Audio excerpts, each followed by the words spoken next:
What's going on, YouTube? Southern Comic Geek coming to you from a recent Comic Con, and am happy to report that I picked up a bunch of books. I know there's a lot of stuff going on in various channels tonight, so I don't know who all or how many will be on the live stream with us. But hey, JB at Discovery Bay decided to join us. Finally got this stupid camera to working. I had to check out all the various um, um, requirements. Agu Ramos, thank you for joining me. And so, fresh off a comic con, or back from a comic con, picked up a bunch of stuff, and then also had a bunch of stuff at the house to get to open when I got home. So I thought I'd share it with the YouTube fam. I will say that this con was the first one that I actually had somebody that stopped me and said, "Are you Southern Comic Geek?" And I was kind of taken aback. I was like, yes, on YouTube I am.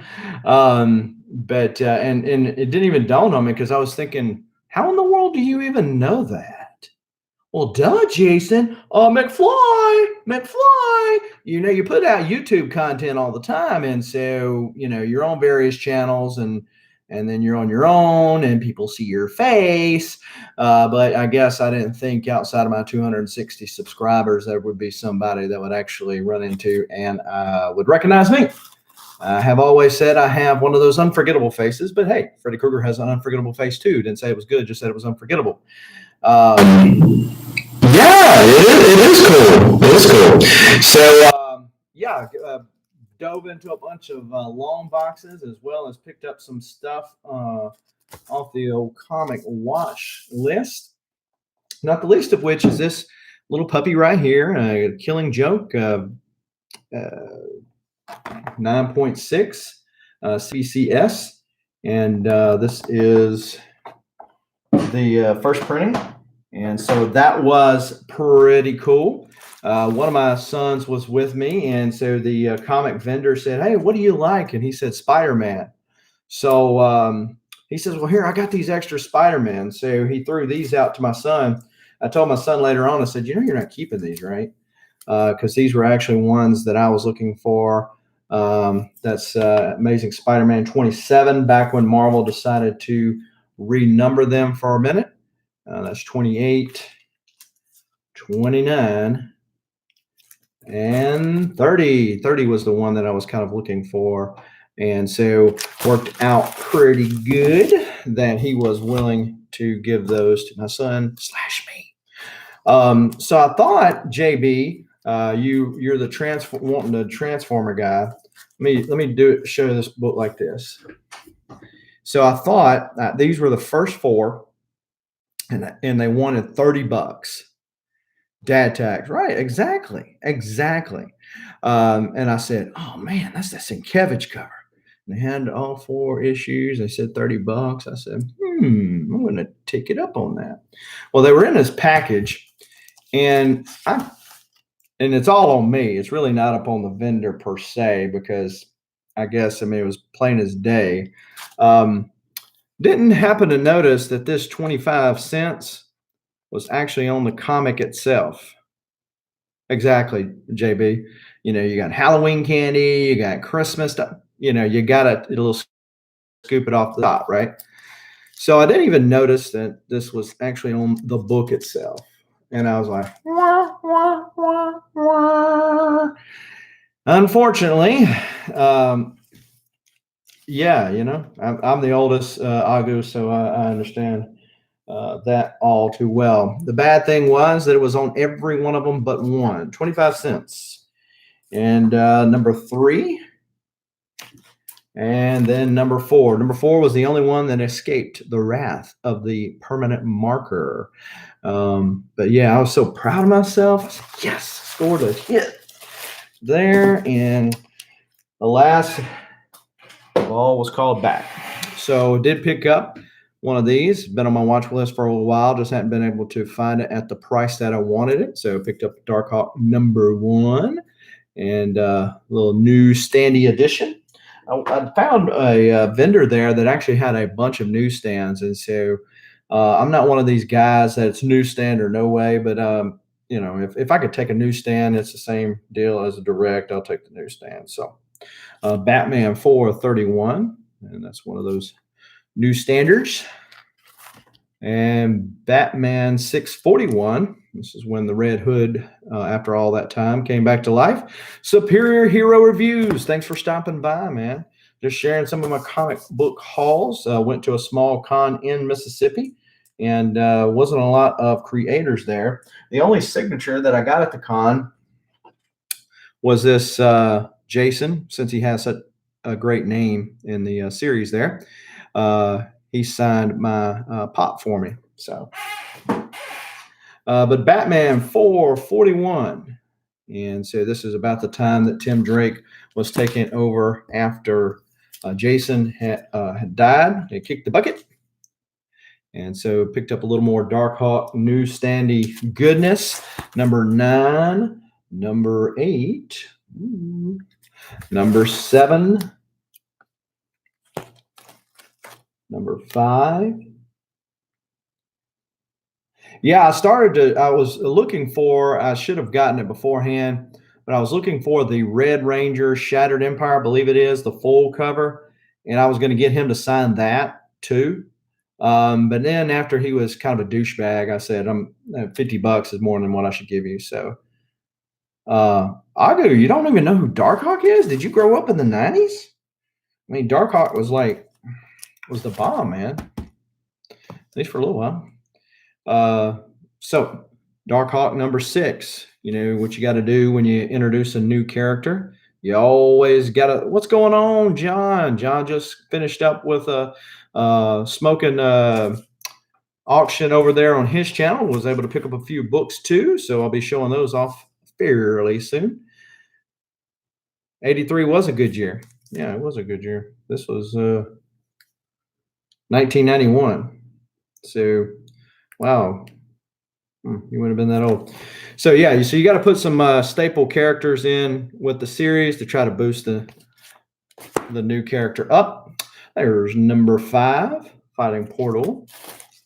And this was solely a cover buy, but I've been looking at this Finch cover for a while now, and it's an older book, but I really like that white Batman Finch, and I'll get him to sign that the next time I see him at a con. Amazing Spider-Man 316. So he threw this in. They had a newsstand which was in a little worse shape than what this one was. This one's not bad, probably a 9. But they had the newsstand and it was cheap and everything. But he really wanted to sell me that Batman Killing Joke. And so with the price I paid for the Batman Killing Joke, I basically got this one for free. So worked out good for me. Spider-Man 24, a little more new standy goodness. I believe this is the first appearance of the doppelganger. If not the first, it's the second appearance. Hobgoblin or Demo Goblin, whatever he was called back then, resurrects him. That was the whole part of the Infinity War Crusades back in the day. Spider-Man number 15. Spider-Man 51, the flip book. Take it out. It's another book on the other side. Both are full and sold on the newsstand from back in the day. So it's amazing these things even survived until this day. Batman 458. So enjoy rummaging through the dollar bins and picking up some good stuff. But alas, it was not over. But thank you, Augie, for. So I got a couple on JB's pop-up shop, community pop-up shop last Saturday. I was able to pick up a couple of Star Wars. Been kind of eyeing the original Marvel Star Wars run as one of those soft pickups that, hey, if I can get it on the cheap while I'm picking up something else, I'm probably going to start collecting that. So that's what I did. Found issue number 64. Does that not look like the Brood? Yeah, it's got Luke.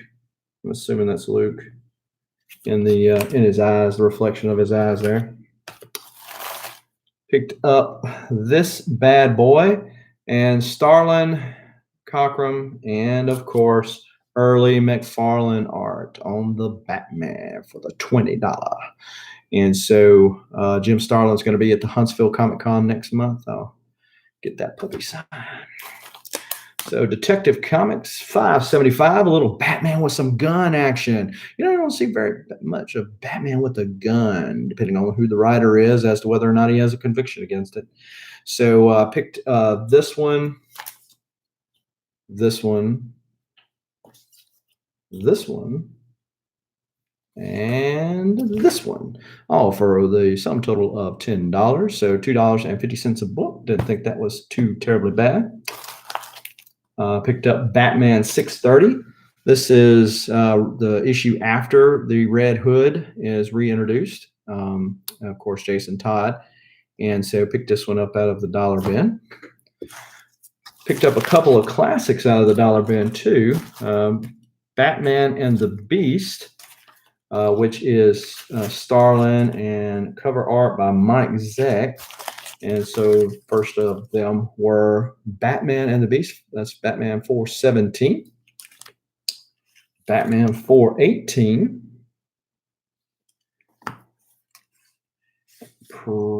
Batman 419, and then 420, which is probably the most recognizable of the four. That Mike Zeck cover there. I know there's been some homages of that over the course of years. And so Batman 656, 658. I believe this is maybe the first Damian Wayne cameo, maybe. I'd be wrong about that. Batman 645.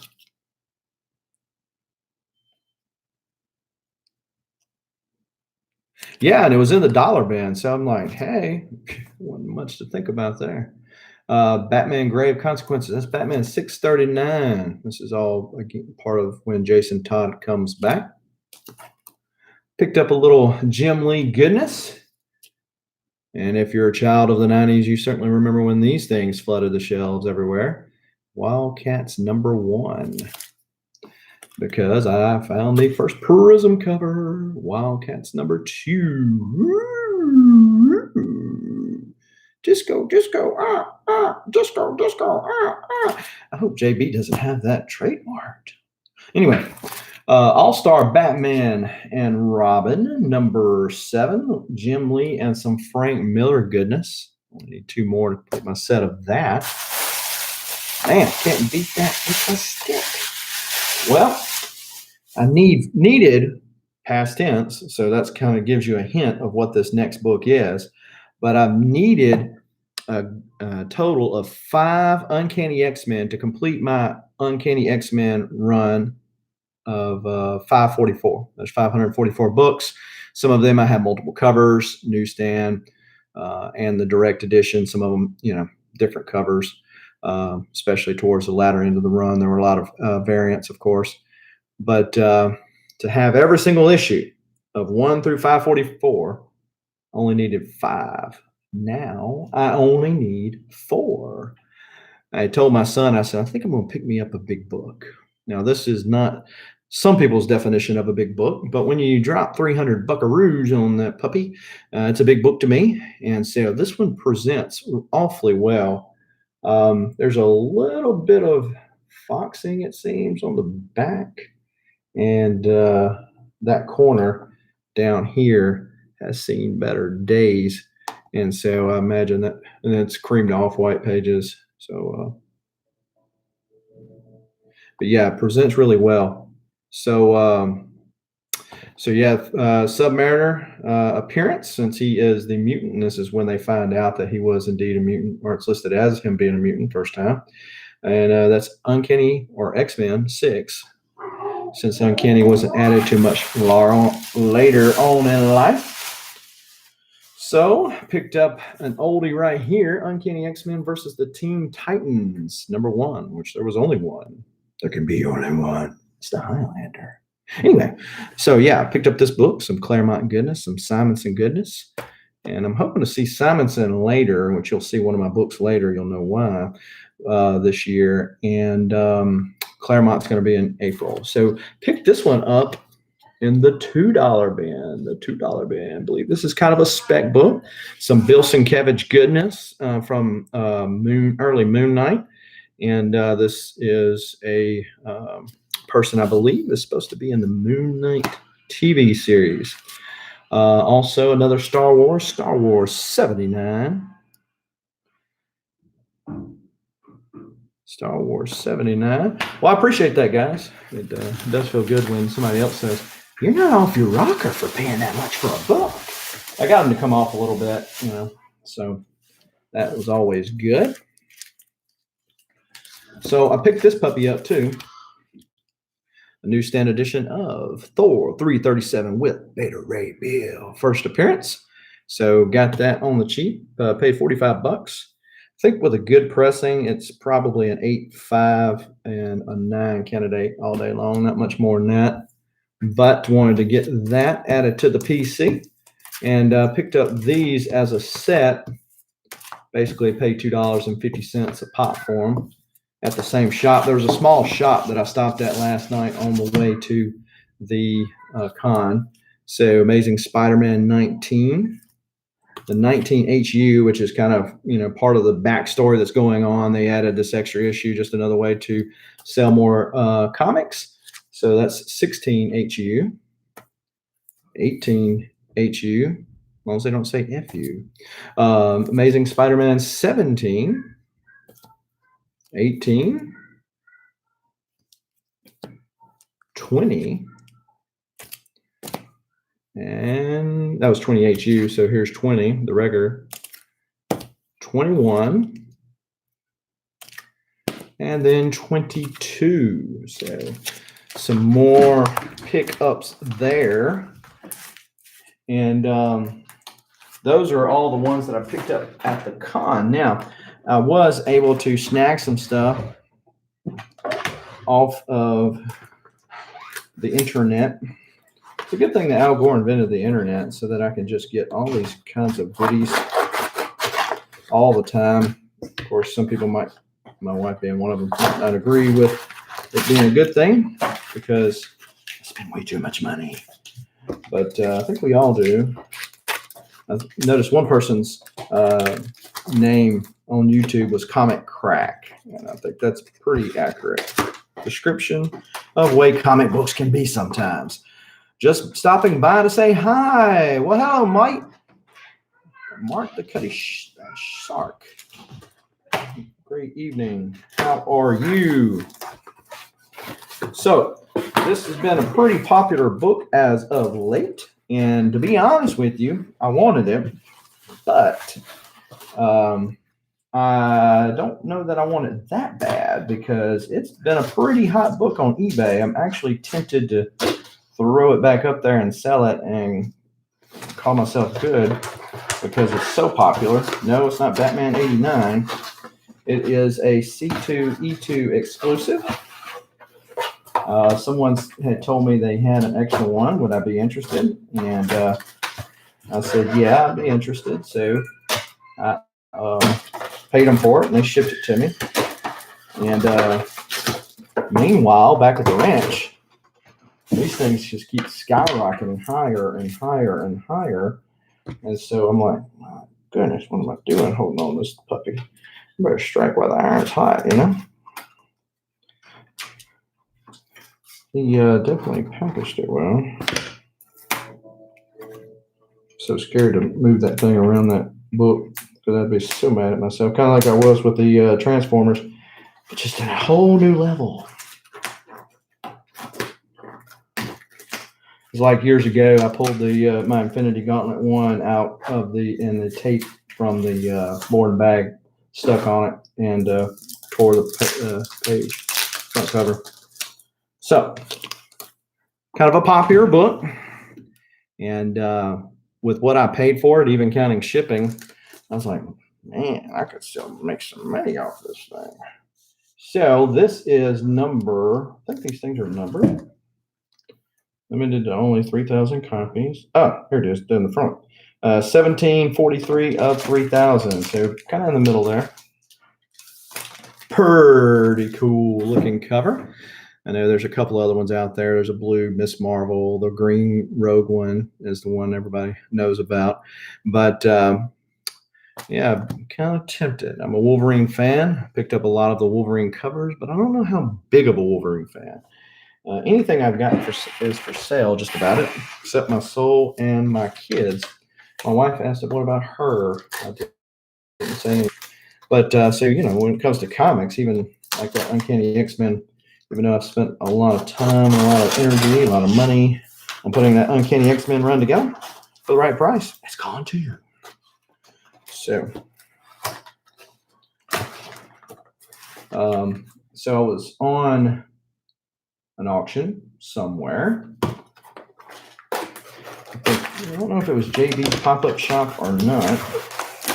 And Lady Fantastic, Sleepy Reader 666. Hello there. Thank you for stopping by with us.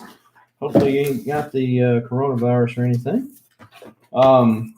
It's kind of sad that they had to cancel Emerald City Comic Con as a result of the coronavirus fears. But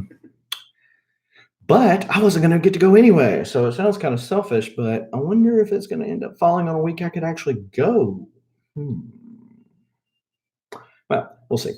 So Lady Fantastic, who I noticed is actually from Nashville, is corona-free. Well, that's good. That's good. So, yeah, so I know she's from Nashville. I know they had a lot of bad weather, so hopefully everything's okay with her up her way. Bub's Comics, I'm going to play it cool on the Wolverine. In 2 months, the market will be flooded with hundreds of 9.2s that will be under $50 all day.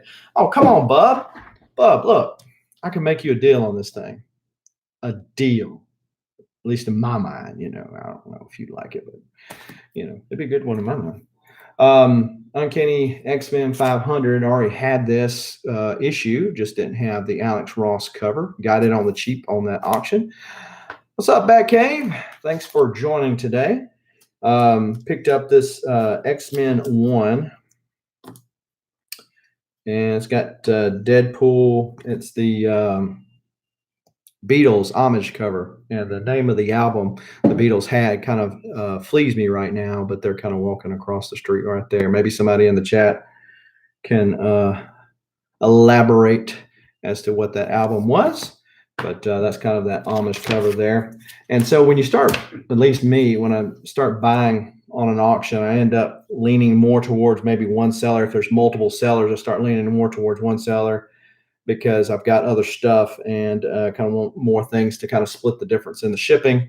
And so I was able to get this as well, Secret Wars 4. So sometimes I might pass on something if I didn't have other things coming to me anyway. So pick this one up. I'm not sure which one this one is there.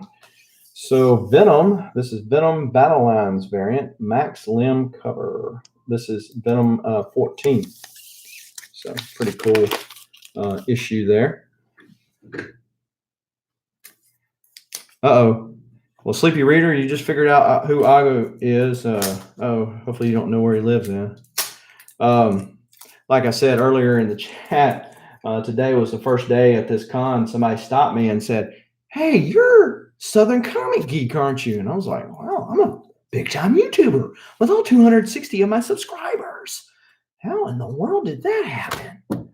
But so I felt like I was big stuff. But maybe one day when I'm Bueller, Bueller walks into a con and they're rolling out the red carpet for him. Rob Liefeld aside, most everybody else is like, "Hey, Bueller, what do you think I need to draw on this comic?" Of course, I'm saying everything tongue in cheek, but of course, Rob Liefeld wouldn't ask him that because Bueller would probably say, "Hey, draw some feet on that comic." That's probably why Rob won't let Bueller look at any of his social media. Stay Puff 1983. What's going on, man? Thank you for stopping by. Just opening up a bunch of stuff that I got come in from some auctions last week. And it's funny, just about every day something comes in to some significance or another. And my wife is like, "You had a package today." Or when I asked, "Did I have a package?" She's like, "Why do you ask? You know you got a package of some kind." And so coming home after making a couple of big purchases at a con I went to this week, had was driving down the road. I hope Big Brother's not watching this. Black helicopter outside. Anyway, so hopefully Big Brother's not watching this, but as I was driving down the road, I was watching YouTube and I was watching John's Comics with Kids. And watching their auction, and so picked up some books from him on his help him get to Florida deal. And hopefully, I like to go to smaller cons, and if somebody's going to suffer, I would imagine it's the smaller cons. With Emerald City changing those dates, what happens when they go to a smaller con? The creators are going to go to the bigger con where they can make more money, which makes sense. So a lot of the other ones are going to scramble, and I hope it doesn't end up that it is just kind of a domino effect, because you try to plan these things out as early as possible and work around everything, and sometimes it works, sometimes it don't. So got Amazing Spider-Man 346, cool looking Eric Larson cover. Venom definitely needs a dental plan. He must be on government dental insurance. So Amazing Spider-Man 297. Not too long before the big books hit. ASM run. Amazing Spider-Man 171.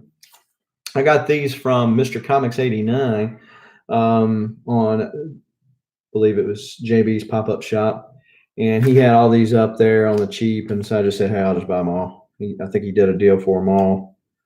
Been kind of flirting with the idea, because I'm only down to 4 books needed for Uncanny X-Men run. Kind of flirting with the idea of an Amazing Spider-Man run. And I'm thinking, Jason, why do this to yourself? Give yourself a break. Start collecting something cheap instead of collecting the expensive stuff. So Amazing Spider-Man 400.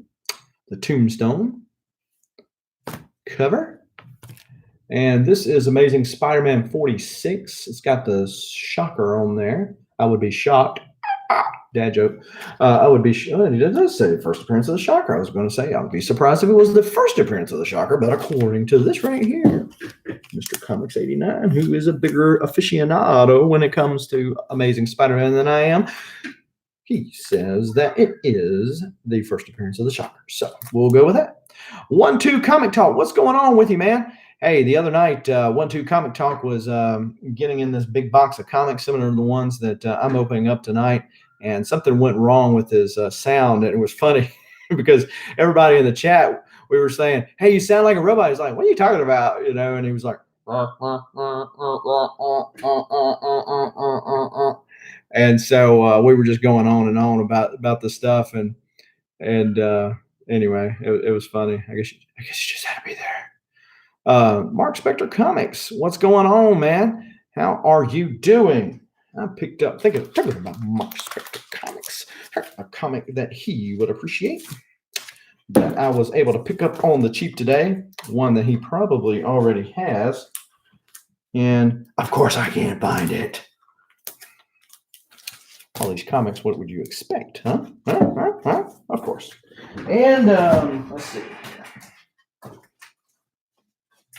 Robots in Disguise? No, I'm not talking about that. Yeah, I kind of spoiled it. I said one that he probably has. What did I do with that stupid comic? It's not stupid. That's you. That's me. Okay. All right. Anyway. It was that, let's see, maybe we can play just that comic. It's Moon Knight, Bill Sienkiewicz, got a girl on the front cover. Supposedly she's going to be a big villain in the upcoming Moon Knight TV series. Her first appearance. Mark Spector, this is your opportunity to guess which comic that is. And the clock is ticking. And if you were to guess it, yeah, there you go. See, there you go. See, I was just testing your knowledge to see if you were truly a Moon Knight fan. But seriously, though, yeah, I was able to pick that cover up on the cheap. You getting that 125 Batman all purple cover? Is that the 92 that's coming out? Is that the one with Harley on the Harley on it? Agu. Uh, so yeah, I've been picking up all the. I probably will because I like me some Batman. Ah, there it is. Moon Knight number 14. Yeah, I picked it up for $2. Two buckaroos. Punchline. Oh, Punchline. Oh, that one. Okay, is that the one that Art Germ drew? So as you can see, that one's not. I mean, it's got a little spine tick action down there, but hey, for $2, can't beat it. Yeah, I know there was one that Art Germ was doing. Yeah, I thought so. That was a pretty good deal. And picked up this puppy today. For those of you who joined the chat late, this is the one of the 5 comics before today that I needed to complete my Uncanny X-Men 1, or technically -1 to 544. That's volume 1. And picked that up today. That's X-Men number 6, the first time that the Submariner, he was trying to be Superman. See, notice his underwear was red. Normally, Submariner's underwear is green. Interesting. I think maybe Submariner went to the store back in the day and got some of those underoos. For those of you who are old enough to remember underoos, everybody had a pair of underoos, right? If you were anybody, you either were a Batman, Superman, or if you were a girl, you had Wonder Woman, and you had the shirt and you had the underpants. It's like he had underoos on right there. Oh, George. Okay, cool.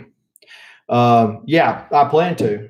I've got to be a little more forward thinking when it comes to Batman these days because of all the punchlines spec.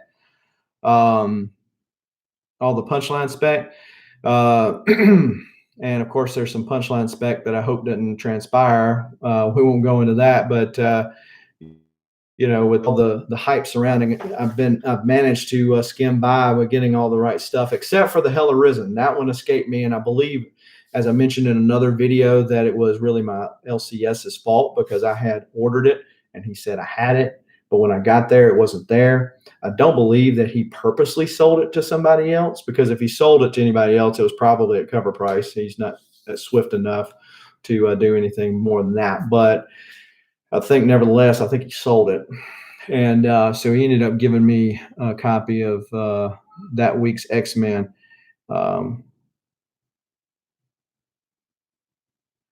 Let's see. I'm on the hunt for a Golden Age Namor. What happened, Agu? You took it off. I was reading your comment and it disappeared. Big Brother is watching.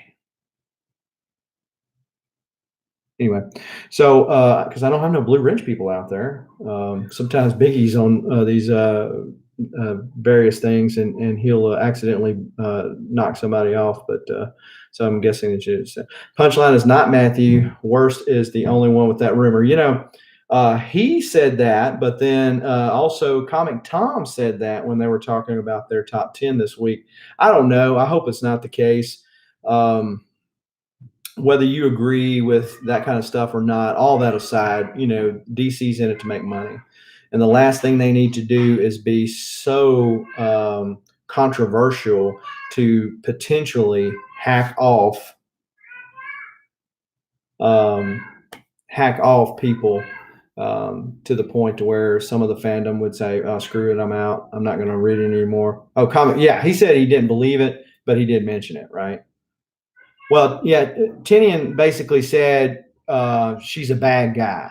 Well, I say, all right, guys, see you later. Well, there might be a girl in the crowd. So I know that's not PC today, but, I think that's kind of what he was saying. I hope we reading too much into it. But DC's in it to make money. And right now they're selling Batman copies like hotcakes. They're selling second editions, whereas, especially towards the end of Tom King's run. They were trying to give those things away. They were certainly dollar bin fodder. And so, they're going through all this stuff. And the last thing they need to do, especially with all the mystery surrounding Dan Didio or whatever his name is gone now. What's going to happen with 5G? How are things going to proceed at DC with all that kind of stuff? Look, let's get a book that's selling and let's just keep selling a lot of it. Let's make a lot of fans happy and let's sell a lot of books. It makes common business sense to me. But hey, what do I know? I don't work at DC. Jim Lee, if you're watching this, please sign my books for free. No. Uh, yeah. You're right. It's funny, Augie, that you say that because one time I was up there visiting, and I was up there visiting, and they said, that people would stop me at the store and say, "Would you say that again?" I go, "What? Did I stutter? Did I not say it? Did I speak a different language? No comprende?" No, they said, "No, we just like to hear your accent." I'm like, "I don't have an accent. You got an accent. It's from a certain point of view," to coin Obi-Wan's phrase. Maybe that is kind of the deal there. But, hey, hopefully Batman's been going good. I really like the direction that it's been going. I think he took what he had to work with and has started to build off of it, starting to heat up a little bit with the designer and all that kind of backstory with Catwoman, kind of retconning some kind of story into um, the Batman mythos and all that kind of stuff is definitely a good thing. And it aggravates me that hey, I couldn't go to the store and get a first appearance of Punchline on a Hella Risen copy that more than likely would have never sold anything had the hype not built up to that point. They wouldn't have sold that book. It would have been like all the other Hellraisins, the other two, and they would have been on the shelf and eventually in the dollar bins. And so, it was aggravating to me, but I understand it. And it's all part of economics, and it's a good thing for the comic industry. Even though it's not good for my PC, it's good for the industry. And if something's good for the industry, that means generally it's good for my personal collection. Because if it eventually gets to the point to where it's not economically feasible for them to sell floppies or to sell graphic novels or whatever anymore, they're just going to not sell them anymore. And so anytime you can build hype around that, a rising tide lifts all ships. So it's not just Batman that benefits; it's every other comic that's not written by Brian Bendis. If it's written by Brian Bendis, there's no help for it. It's a sinking ship. You can't do anything with it. But every other ship rises. So designer, Cat and Joker. Let's see what is Punchline. Yeah. Kind of was specking on some show. I think I was in the chat and the designer as being like Alfred come back from another timeline or something like that because he had the sword and all that kind of stuff, but or maybe a clone of Alfred. But who knows? I'm sure they've got it all mapped out, and hopefully it works out good and plays to the fan base and is fairly believable. As much as a man that is 80 plus years old jumping around in a bat suit is feasible, and somehow he doesn't ever age, but the Robins do.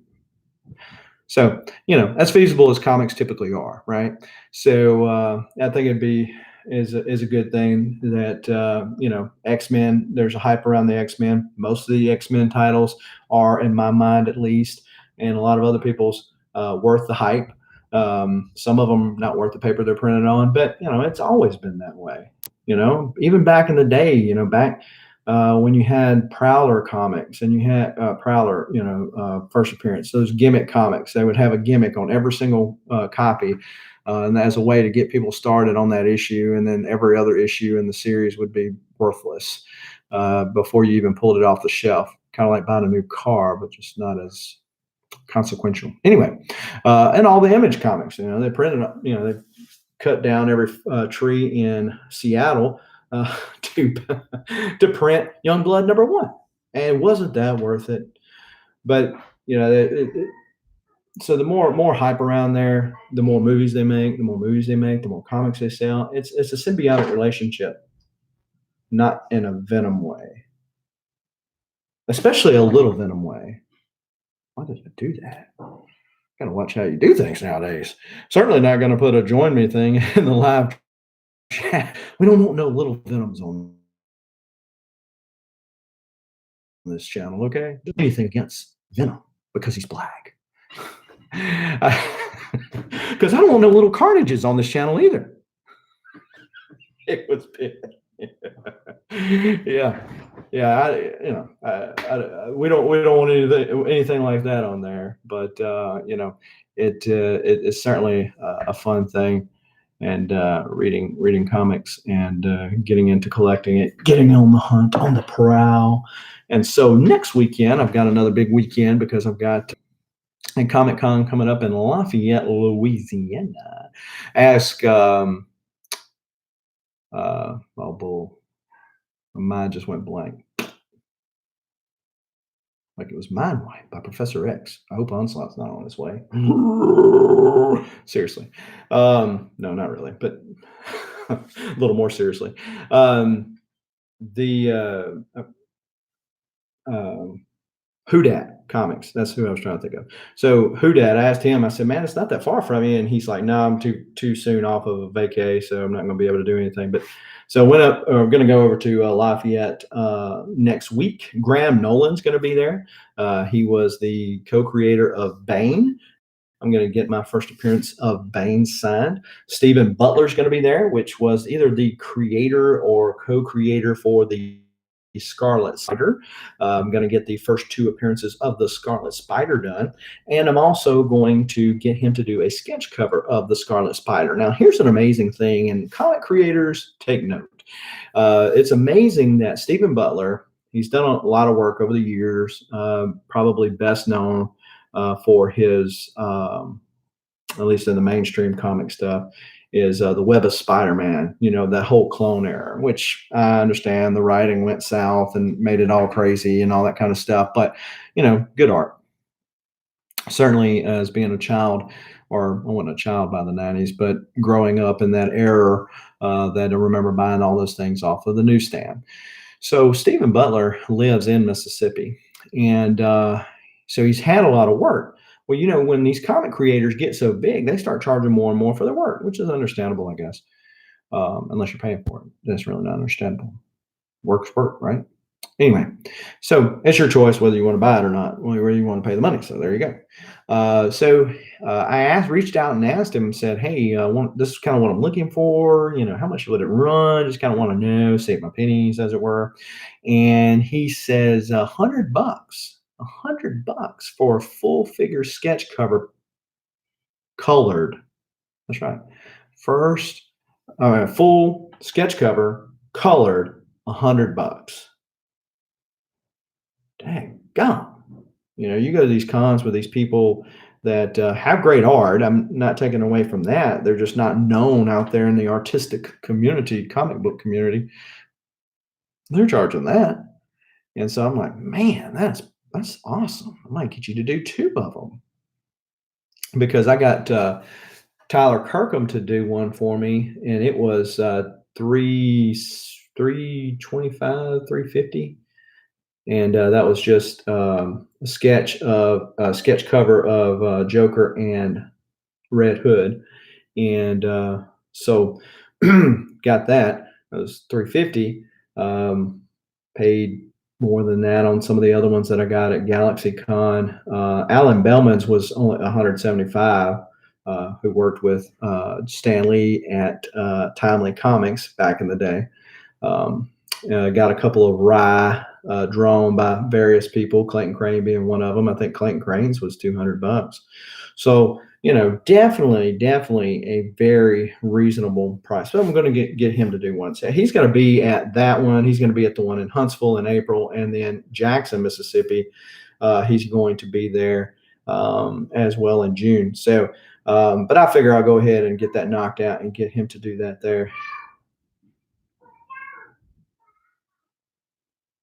Yeah, I know, right? It's like, oh, thank you so much.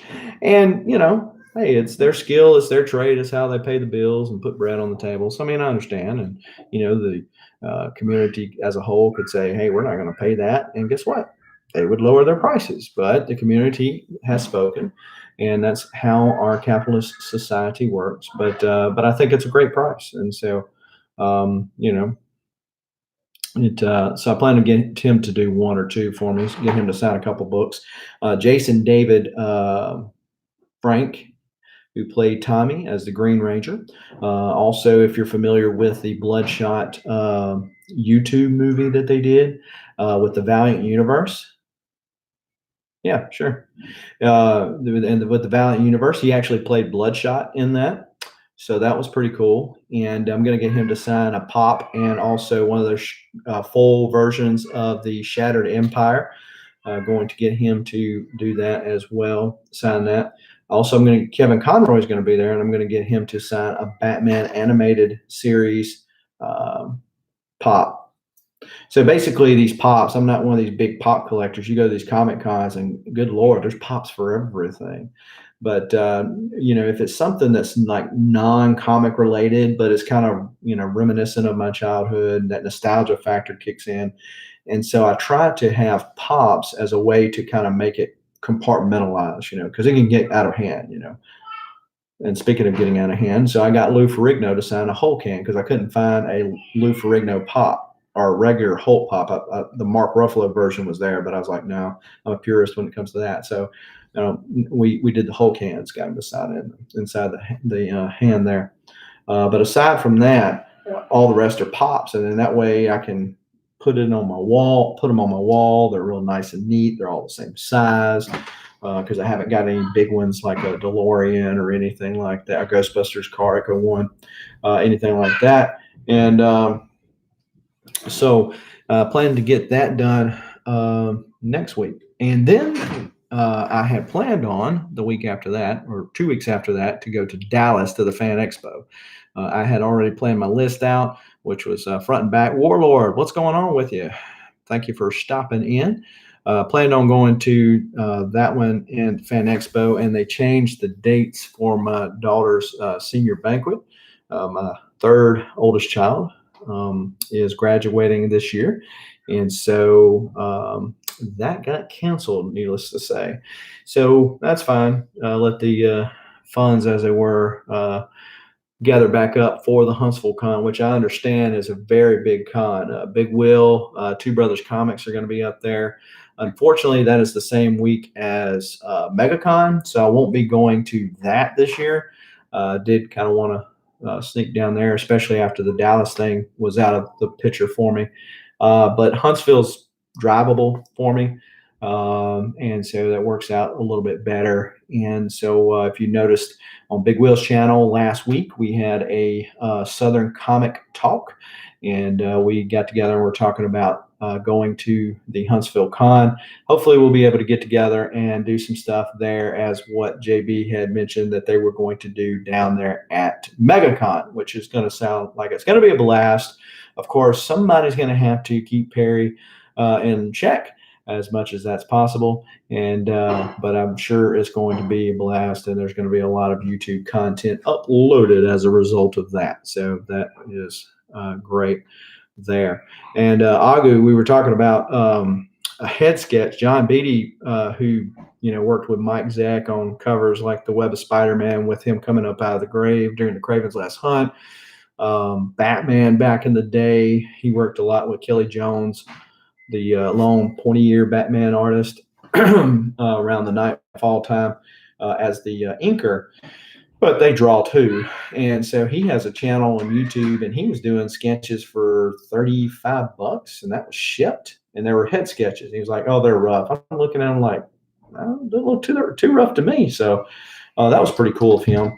He was just, I think, filling in some time between projects, but he had said that he was already booked up to everybody. And I imagine so, especially when you have somebody that you're familiar with that's done work that you can look to, because that's the only thing when you get these people that have never done anything for you. See, like if I get an artist to draw something, like we mentioned earlier, Stephen Butler, I'm going to get him to draw Scarlet Spider. Well, I've seen his Scarlet Spider, so I know he knows the dynamics of Scarlet Spider. So I feel comfortable with him drawing me a Scarlet Spider, even though it might not be the exact same pose as on the comics. I feel comfortable that he's going to give me, my money's worth. But if you get an artist that you haven't never seen their work on a particular character, sometimes artists can do characters really well, and sometimes not so much, right? And so I'm trying to think of an artist that's really good on one character and they're not. I don't really think they're that great on others, but the names escape me right now. But there's some artists that they can draw some characters really good, and then other characters they just bomb out on. It's like, hey, why don't you stick with that one over there because you're really good. So when you don't have that body of work for somebody who has never drawn comics before, I'm like, I don't want to hand you this money. I don't want to hand you this money or whatever you're spending on other comics. So, whatever. But I appreciate the 5 people that are still joining me, and appreciate the 9 thumbs up that I got, and appreciate everybody stopping by, whether you're doing it now or whether you will do it in the future. But regardless, I appreciate it if you would make sure that you are subscribed to the channel. Hit that notification button every time that I get a random comic haul, that you will be notified of it, so you can jump in and share in some of the comic book madness. Not akin to the Doctor Strange type of madness, but comic book madness nevertheless. And you'll be able to have a little fun and, think about some comics, right? That's part of the fun. So, and also be sure to subscribe to the channel, hit that like button. I don't remember which one I said and didn't say. Old timers kicking in. But also, if you have not already done so, please go over and take advantage of the comic book giveaway that we're doing on the 400 subscriber giveaway. So real quickly, the 400 subscriber giveaway is simple. Go over to the video that says 400 subscriber video giveaway. Go down to the comments and leave a comment that says, I want to win, or I want to win, whichever, down there. And you'll be entered to win as long as you're subscribed to the channel and you're 18 years or older. It doesn't matter if you live in the United States or not. I will pay for you to ship to somewhere else. If you are living down under, or whether you're living in across the pond, and regardless, we will ship it anywhere you want to go. Now, there's a choice of books that you can see and check out on that 400 subscriber video and see which one that you would hope to win. And if you're a Warlord, you have a good chance of winning, right? Because Warlord seems to have all the luck when it comes to mystery boxes. Comic Mag Musings, hello, how are you doing this afternoon, night, or in the morning? Depends on where you're at, right? So, Bear Rocks and Comics, what's up? What's up, Bear? I hope you heard that I would be willing to ship it outside of the country. And you have entered into the 400 subscriber giveaway. So, be sure to do that. Tell your friends and neighbors. Tell all your enemies. Tell anybody that you want to, so that we can go ahead and hit that subscriber mark. So we're going to give away one to a lucky person that has done the aforementioned items and has qualified and gets put into the randomizer and luckily gets drawn and has prayed to the comic gods as they were, and they have shined down upon him in full favor, and they win. And if that's the case, then guess what? You'll win, and you'll see the options for winning once you go over there and check out the 400 subscriber video. If we hit 300 subscribers by the end of next week, then we will give a second one of those books away when we have the 400 subscriber giveaway video. So that's why we want to go ahead and get at least to 300. You know, the amazing thing about YouTube, that you get up and then it goes down. YouTube giveth and YouTube taketh away. And so it's amazing how that works. But maybe some people go, I'm tired of hearing that thing. I'm tired of hearing him. I'm tired of hearing him ramble. I don't like his accent. Well, he looks weird. Why does he have that glow on his head? Anyway, so maybe some people are unsubscribing. I don't know, but maybe they're just like fake Venom accounts, and they just want to show their privates. They're little mini Venoms on people's channels. But I don't know. But I'm just rambling on right now because you noticed that it said comic book ramblings. I didn't say comic book musings because I don't want Comic Mag Musings to think that I infringed upon his trademark. work. So be sure to like and subscribe, everybody in the chat over here, because I haven't noticed any Venoms over in the chat. Hudat Comics, I did mention you earlier. You must have heard me through the internet, because I mentioned that the thing down there in Lafayette, right down the road from both of us. And the whole CGC debacle, are you talking about the one with Superman that they were grading, Bears, Rocks, and Comics? Is that the one you're talking about? Muse away. Yeah, you know, hey, I'm a regular muser, and sometimes I amuse. So I'm too dumb to trademark anything. Yeah, the C2E2 thing. Yeah, you know, I don't know what to think about that. And in the chat, feel free to add your musings as well, because I know Billy at Economics and Comics, you know, he went off on it, and he's like, you know, blah, blah, blah, blah, blah, blah, blah. Oh man, that's thick. Are you ready for this? Let's get into it. No, I'm just joking. Anytime I do voices all the time. You know, I do I do cookie, nom, nom, nom, nom, nom, nom. I do all kinds of stuff. So, you know, it's all in fun. CGC handlers know more than I, but they didn't look right. Yeah. Yeah, it didn't look right. Well, you know what it does? It makes you wonder how your book gets treated, because I'm sure many of you in the chat have had a lot more people than what are books submitted than what I have. But in my limited experience of submitting books to CGC, books come back with a certain grade, and you go, well, I don't really think that was the grade. And when you look at the grader's notes, you go, I don't remember that being there. Whether it was a dent, a page turn, or whatever. So seeing how they manhandled that book, it makes you wonder whether or not they're doing it to other books, right? Well, sure. And if they're manhandling a Superman 1, what are they doing to my Weapon X 1? Or what are they doing to my, you know, Joker, You're the Villain? You know, much, much lower on the scale of importance, right? But if they're manhandling a Superman 1, I mean, these other ones, they're probably tossing them around like they're nothing. Certainly not. You know, and I kind of wonder, CGC is definitely the top of the food chain when it comes to grading comics. And CBCS, for reasons I've mentioned before, are really not fond of. PGX, after the whole hair incident, which if you haven't seen my other video, be sure to check that out. But they still have yet to do anything with me on that. And yes, yeah, exactly. And you know, some people are, you know, gloves and nothing, you know, they're not going to touch the thing without gloves. And I'm certainly going to understand my book better, maybe.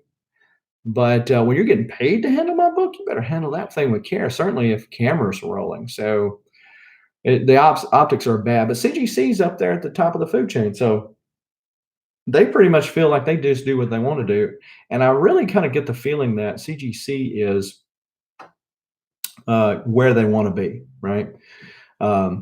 You know, so you take a book to a con, and me and Big Will were rambling on this last week. But you take a book to a con, and you just you go and you buy a book at a con, and you go, man, I can go get this thing signed. I'm going to go take it over to get signed. It needs a good pressing. But if you want that yellow label, you got to submit it right then. But it needs a press, and you know that it can get a higher grade if you get a press. So what do you have to do? You have to use CGC's pressing service. But your pressing service sucks royally. I submitted stuff back in November that I still haven't got because it needed a pressing before they slabbed it. So they know, but you know, it's amazing that they got pressings done on the McFarlane signing. So they pushed all my stuff back. So they're not hiring anybody else. And I know you can't hire to your busiest times of year, because then you have to lay people off. I understand that. That's part of business. But, you know, they are at the top of their game. If they wanted to, they could put so many of these little guys out of business, like PGX, done. You know, if they could just do signature verifications like CBCS or PGX, if they could speed up the turnaround time on pressing, dude, they put the other ones out of business. Everybody's willing to pay the extra money. Everybody's willing to pay the membership fee because they want those coveted cases. They want those yellow labels. Uh, who cares in their mind? That's kind of what I get. Let's see. Agaremo said, I've seen Golden Age. Okay. Mark Spector says CBCS does that. Oh, yeah. Yeah. I mean, we just hadn't seen it. I'm sure they all do that. Cost per slab at CBCS, about the same. I'm still waiting on 7 books from November from CGC. Those show that's, yeah. Yeah, for sure. Yeah, I've gotten all my books back that I submitted from Memphis Comic Con back in October of last year. I've gotten them all back, got them in a timely fashion. From the time they got to CGC to the time they come back to me was 1 month. I'm okay with that. Just one of those things, right? Because they can't staff to their busiest time of year, which is more con season, right? So I mean, I understand that. So a month, I'm okay. But how long does it cotton pick and take to press a book? So what's going to either happen is people are going to have to stop using CGC and go with CBCS, PGX, or I always forget the other one. Go with them and start using them. We're going to have to be more thoughtful about buying books at the con as opposed to having them bought and pressed before the con so that we don't run into this situation.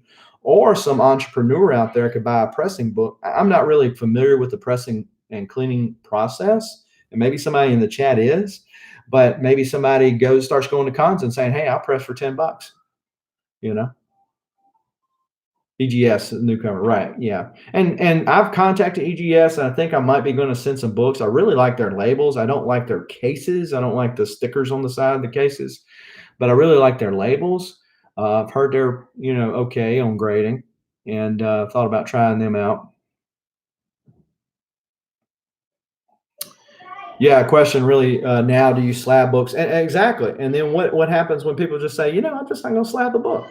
So that $30, $40, $50, depending on if you're getting signature verifications, depending on if it's double signed, if it's clean and pressed, depending on if you want a rush on it, if you want a special label on it, all those extra little add-on, all those little things you have to pay for.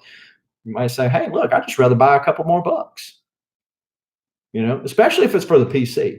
If it's for the PC, it's like, I mean, I like the way the cases look, and especially an older book. I like like this X-Men 6 that I got today. I like it being in this. I think it makes it present a lot better. If I want to read this book, I can read it online or get the Marvel Milestones or some of those books like that. I think I've read this book before anyway, years ago. I'm okay with this. But a lot of times I just want to buy the book for my PC. I want to read it. I'm not one of these people that buys things and just puts them up. I buy them to read them. Now, sometimes things are a cover buy, but I still read them. And so I really, 1 week turnaround. Yeah, I asked them because I was just kind of getting some ideas about what their turnaround time was like. He told me 2 weeks, but still, I mean, even at 2 weeks, I mean, you're still half the time. And I know it's because he's not as busy as what CGC is. I mean, that's understandable.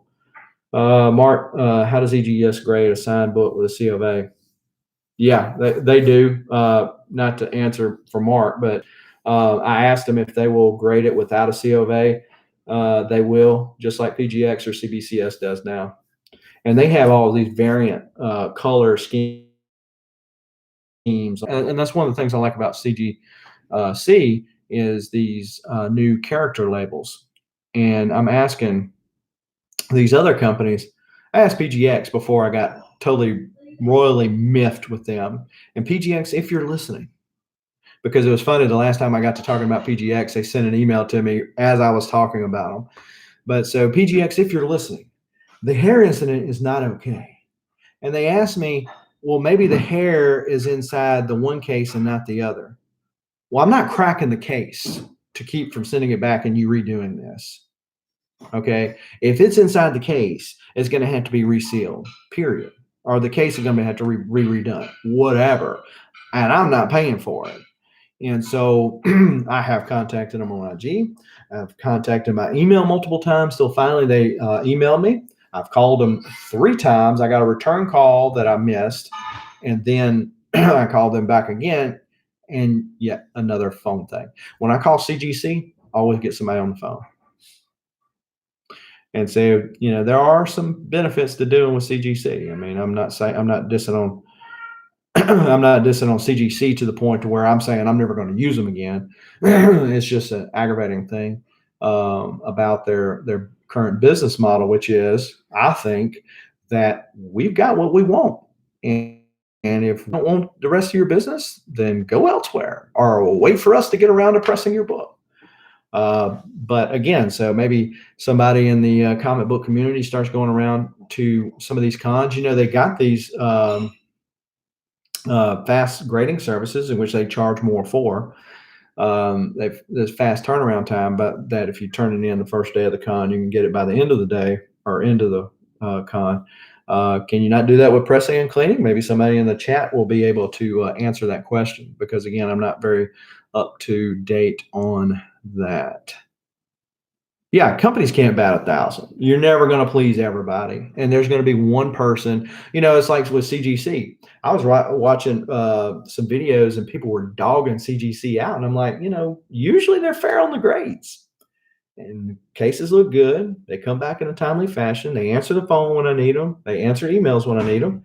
I really haven't had that experience with CGC. I have never personally used CBCS. I have used PGX, and at this point, I am not planning to reuse them because of the lack of customer service. But some people are like PGX all the way, right? Because they are cheap, and sometimes you do get what you pay for. But anyway, so yeah, it says CGC is our business model. If you don't like it, tough. They keep saying that they're going to get more people to press, and it's technically not their company. It's a sister company. It's owned by the same corporation. So, whatever. But again, I appreciate everybody. Appreciate the comments in the chat. And we still got 5 people with us, and we've got 12 thumbs up. And so I really appreciate everybody stopping by this evening, and even those of you who will stop later on. But be sure to check out that 400 subscriber video.